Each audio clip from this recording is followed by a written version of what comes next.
আজকেও ঘি বানাচ্ছি, তো দেখো কতটা ঘি বেরিয়েছে। দাঁড়াও তোমাকে ব্যাক ক্যামেরায় দেখাচ্ছি। এই দেখো, এই যে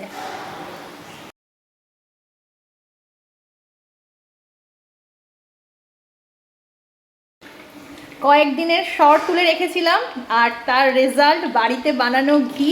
আগেও একদিন বানিয়েছিলাম, দারুণ হয়েছে। পম খুব ভালো বলেছে আর খুব আনন্দ করে খেয়েছে।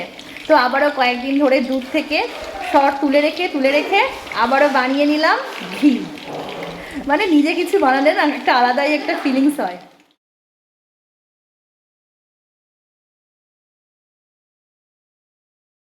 এক বাটি ঘি আমার হাতে একদম রেডি, পুরোটাই খাঁটি। চলো ঠান্ডা হলে একটা কাঁচের বয়মে রেখে দেবো।